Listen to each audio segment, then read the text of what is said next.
Bismillahirrahmanirrahim. Alhamdulillahirabbil alamin.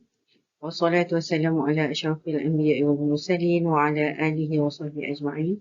Rabbi shrah li sadri wa yassir li amri wahlul 'uqdatam min lisani yafqahu qawli. Rabbi zidni 'ilma. Allahumma iftah baina wa baina qaumina bil haqq wa anta khairul fatihin. Assalamualaikum warahmatullahi wabarakatuh. Saya Dr. Syahrul Faizaz binti Abdullah, pensyarah kanan di Pusat Pengajian Bahasa Tamadun dan Falsafah Universiti Utara Malaysia. Dan saya akan membentangkan kertas kerja yang bertajuk Keberkesanan Pengajaran dan Pembelajaran Mata Pelajaran Akhlak di Pusat Bimbingan Islam Sultan Abdul Halim Muazzam Shah. Ini adalah isi kandungan kertas kerja ini. Akhlak merupakan salah satu mata pelajaran yang diajarkan di dalam program bimbingan Fardu Ain di Pusat Bimbingan Sultan Abdul Halim Muazzam Shah, Pusba, kepada mu'allaf di samping mata pelajaran akidah, fiqh dan tilawah Al-Quran. Perkataan akhlak ni berasal dari bahasa Arab yang memberi maksud budi pekerti, kelakuan dan tabiat. Dari segi istilah pula, akhlak ni bermaksud perilaku yang meresap ke dalam jiwa seseorang. Dan perilaku inilah yang menerbitkan perbuatan dengan sedang dan mudah tanpa perlu pada pemikiran dan pertimbangan. Jadi, menurut istilah ilmu akhlak, perkataan akhlak ni memberi erti serumpun nilai dan sikap yang sebati dalam diri seseorang itu. Baik atau buruk satu perbuatan, seseorang itu adalah terletak kepada neraca yang digunakan oleh nilai dan sifat yang sebati pada diri seseorang itu. Dan sebab itulah pendidikan akhlak ni amat dititik beratkan dalam Islam kerana sangat berkait rapat dengan ajaran Islam sendiri yang menekankan akhlak yang baik dan sempurna. Pendidikan akhlak yang baik ni perlu bermula dari awal lagi yang perlu dilaksanakan oleh ibu bapa. Dan kepada mu'allaf yang baru mula Islam juga, mereka perlu didedahkan dengan akhlak Islam agar mereka dapat berperilaku sebagai seorang Muslim yang sebenar. Dalam konteks bimbingan, sesi pengajaran yang baik itu amat penting bagi memastikan keberkesanan program bimbingan. Dan aspek ni merangkumi aktiviti perancangan, pelaksanaan, pilihan dan maklum balas. Jadi, sesi pengajaran yang baik itu perlu melibatkan kemahiran guru memadankan kaedah pengajaran dengan objektif pembelajaran pelajar dan gaya pembelajaran mereka. Ini antara perkara yang kita perlu lihat untuk memastikan keberkesanan pengajaran yang dilaksanakan. Seterusnya saya akan menjelaskan kajian terdahulu berkaitan bimbingan Fardu Ain. Jadi kebanyakan kajian memfokuskan pembincangan program bimbingan ini secara umum. Contohnya kajian oleh Faizi et al. 2020 yang mengkaji secara menyeluruh modul yang telah digunakan dalam sesi pengajaran dan pembelajaran kelas pengajian mu'allaf di Pusat Perlindungan Baitul Salam Selangor. Kajian oleh Yasmun dan Razali pula telah mengkaji tentang tahap puasan mu'allaf terhadap kelas bimbingan agama yang dilaksanakan oleh Majlis Agama Islam dan Adat Istiadat Melayu Kelantan. Contohnya Ain Natasha, dia mengkaji penerimaan mu'allaf dari segi aspek kaedah pengajaran, modul pengajaran dan bahan pengajaran di Institut Dakwah Islam Perkim yang terletak di Kelantan. Okay. Terdapat juga kajian yang mengkaji mata pelajaran yang keberkesanan pengajaran mata pelajaran tertentu kepada mu'allaf. Contohnya kajian oleh Syahrul Azman et al. 2018 di mana beliau telah mengkaji keberkesanan pengajaran mata pelajaran akidah kepada mu'allaf di Selangor. Ahmad pula 2020 mengkaji tentang pengaruh bimbingan tauhid dan akhlak terhadap keimanan mu'allaf di Yayasan An-Naba' Ciputat, Indonesia. Selain itu, terdapat juga kajian tentang kaedah pengajaran dan pembelajaran subjek fiqh yang akan dapat dimanfaatkan oleh para guru dan mu'allaf serta kajian tentang pelaksanaan pengajaran akidah dengan menganalisis pengetahuan pedagogikal kandungan yang dimiliki oleh pensyarah mata pelajaran akidah di Institut Dakwah Islam Perkim yang terletak di Kelantan. Berdasarkan kepada kajian lepas, didapati bahawa kebanyakan kajian membincangkan program bimbingan ini secara umum. Kemudian subjek-subjek yang dibincangkan pun secara khusus memfokuskan kepada subjek akidah dan subjek fiqh. Tapi untuk pelajaran akhlak masih agak kurang disentuh lah, walaupun disentuh pembelajaran akhlak tu dia diceritakan di Indonesia. Jadi oleh itu dalam kertas kerja ini kami bertujuan untuk menganalisis keberkesanan program bimbingan Fardu Ain ini dari aspek pengajaran dan pembelajaran mata pelajaran akhlak dalam program bimbingan mu'alaf.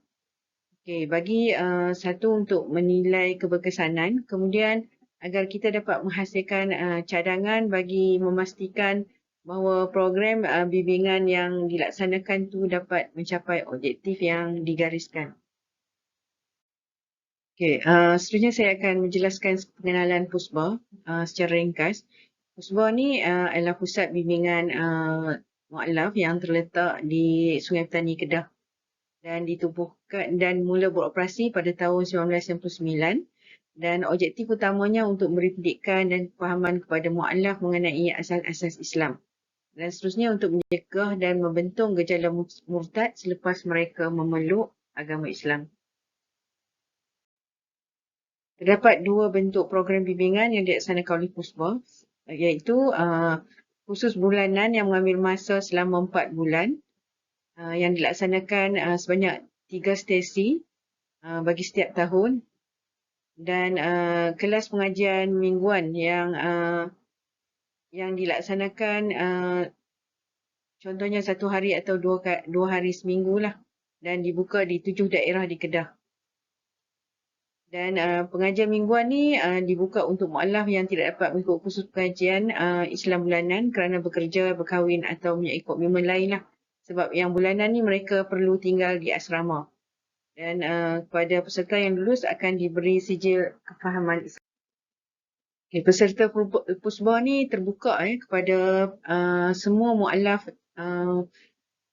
di Malaysia dan dari luar negara. Sebab terdapat juga mu'alaf dari Thailand, dari Filipina yang mendaftar masuk ke PUSBA ni lah. Dan silibus yang digunakan dikeluarkan oleh Majlis Agama Islam Kedah yang merangkumi mata pelajaran Tauhid, Fiqh, Tasawuf, Sirah Rasulullah, pelajaran asas-asas tilawah Al-Quran dan asas-asas Jawi. Berikut adalah silibus bagi mata pelajaran akhlak. Okay, berikut adalah buku rujukan yang digunakan bagi dapat buku rujukan yang berbeza lah untuk kelas A, kelas permulaan, buku Indahnya Syariat dan buku Akhlak ke arah membangunkan akhlak ummah. Bagi kelas lanjutan, ini bagi pelajar yang telah lulus dan mendapat markah yang baik pada kelas A menggunakan kitab Akhlak Mulia. Kajian ini bertujuan untuk menilai kebersihanan program bimbingan PUSBA dari aspek domain pembelajaran kognitif, afektif, psikomotor berdasarkan model CIPP dan menggunakan metod pengumpulan data kualitatif dan kuantitatif. Data kualitatif dikumpul melalui temu buas para struktur, manakala data kuantitatif pula dikumpulkan melalui jawapan soalan latihan kefahaman yang diedarkan kepada pelatih PUSBA. Ini adalah model analisis data untuk mengkaji keberkesanan pengajaran mata pelajaran akhlak. Dan untuk model CIP ni kita akan fokuskan kepada proses dan produk. Proses ni berdasarkan kepada kaedah pengajaran dan kaedah penilaian, manakala produk pula kita melihat berdasarkan kepada keputusan soalan latihan dan penilaian tenaga pengajar. Dan aspek domain pembelajaran pula kita hanya melihat kepada aspek kognitif dengan efektif sahaja. Okay, seterusnya saya akan membentangkan dapatan kajian. Jadi penilaian proses berkaitan pengajaran dan pembelajaran akhlak ni kita akan dapat bahagikan kepada dua bahagian lah.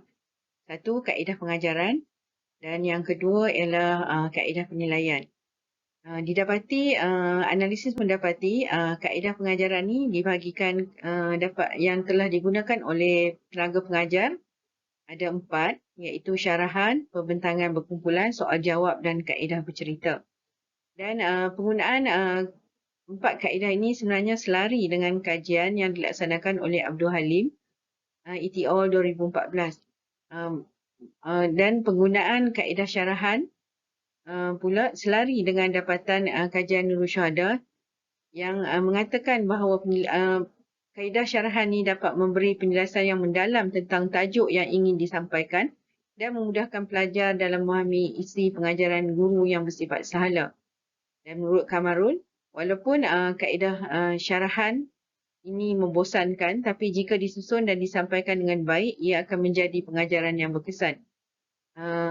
Manakala penggunaan kaedah bercerita dalam pengajaran akhlak selari dengan kajian Kamarul dan Abdul Halim, di mana kaedah bercerita ni adalah salah satu cara Al-Quran memberi didikan akhlak kepada manusia. Manakala dari kaedah penilaian pula, didapati bahawa tenaga pengajar telah menggunakan dua bentuk penilaian, pentaksiran sumatif dan pentaksiran formatif. Jadi pentaksiran sumatif ni berbentuk peperiksaan akhir yang dapat menilai tahap pencapaian pelajar di akhir setiap sesi. Jadi sebenarnya ujian sumatif ni tidak berupaya, dia ada kelemahannya lah. Dia kadang tidak berupaya untuk mengukur keseluruhan pencapaian pelajar, terutamanya berkaitan pencapaian kemahiran generik. Jadi untuk mengimbanginya, tenaga pengajar telah menggunakan juga pentaksiran formatif yang dapat menilai secara berterusan dalam kelas lah. Dia akan melaksanakan pentaksiran ni dari masa ke semasa bagi memastikan tahap pelajar dan mengambil tindakan susulan untuk memperbaiki keadaan tersebut. Seterusnya saya akan membentangkan dapatan kajian berkaitan dengan penilaian produk atau keberhasilan pengajaran dan pembelajaran akhlak ni. Jadi berdasarkan analisis, berdasarkan kepada pemerhatian tenaga pengajar lah, didapati dari segi kognitif pelajar atau pelatih ni dapat mengetahui lah, dapat pengetahuan tentang akhlak Rasulullah, memahami isi pengajaran dan faham mereka perlu menghormati ibu bapa. Manakala dari segi efektif, pelatih ni menyedari mereka perlu menghormati ibu bapa mereka walaupun ibu bapa mereka bukan beragama Islam, kemudian mereka merasa bertanggungjawab untuk berdakwah ajaran Islam kepada ibu bapa. Mereka juga seronok mendengar kisah Nabi dan akhlak baginda. Seterusnya, pelajar-pelajar ni berminatlah dengan isi kandungan pengajaran, terutamanya bila tenaga pengajar menggunakan kaedah bercerita. Seterusnya, saya akan membentangkan analisis skor soalan latihan kefahaman yang dijawab oleh 16 orang pelajar. Dan soalan ni sebenarnya dibagikan kepada dua bahagian. Soalan yang untuk menguji domain kognitif, 3. Jasa ibu bapa, akhlak baik dan akhlak buruk. Dan pelajar majoritinya mendapat markah cemerlang. Okay, bagi soalan domain untuk menguji domain FAT juga, pelajar mendapat markah cemerlang. Dua soalan yang dikemukakan iaitu cara menghormati ibu bapa dan cara mentaati ibu bapa. Okay, berdasarkan kepada analisis penilaian produk, dapat kita rumuskan terdapat keberkesanan lah pengajaran dari kerana terdapat pencapaian pelajar dari segi kognitif dan efektif. Walau bagaimanapun, sebagaimana yang ditunjukkan tadi dalam skor latihan kefahaman, terdapat perbezaan skor pelajar. Ada yang mendapat, majoriti mendapat cemerlang, tapi ada juga yang mendapat yang berada di tahap sederhana dan lemah. Ini disebabkan oleh faktor-faktor seperti tahap pendidikan dan bahasa ibuda lah. Sebab pelajar-pelajar yang belajar di Kusbah ni ada yang berbeza latar belakang pendidikan, kemudian mereka ada yang berbahasa yang apa? Yang berbeza umur, dan ada yang datang dari luar negara lah, dari Thailand, yang menghadapi masalah tidak boleh berbahasa Melayu. Jadi kajian ni selarilah kelemahan yang atau tahap pencapaian mereka berbeza ni selari dengan kajian Faizi. Dan sebenarnya kajian ini, dapatan kajian ini berbeza dengan Muhammad Zain yang mengatakan bahawa kesan pendidikan agama dalam kalangan mu'alaf masih belum mencapai tahap yang boleh dibanggakan. Okay, berdasarkan kepada analisis dapat dirumuskan bahawa tenaga pengajar mata pelajaran akhlak telah menggunakan kaedah yang sesuai bagi pengajaran dan pembelajaran mata pelajaran ini dan telah memberi kesan kepada domain pembelajaran kognitif dan efektif. Jadi kertas kerja ini mencadangkan tenaga pengajar mengekalkan kaedah-kaedah pengajaran akhlak dalam PNP. Di samping itu, pengajar haruslah cuba mengenal pasti kaedah yang boleh membantu pelatih yang lemah agar dapat memberi kesan yang maksimal sama ada kepada domain pembelajaran kognitif atau efektif. Sekian, setakat ini saja pembentangan saya. Dan terima kasih kepada audien yang sudi mendengar pembentangan ini.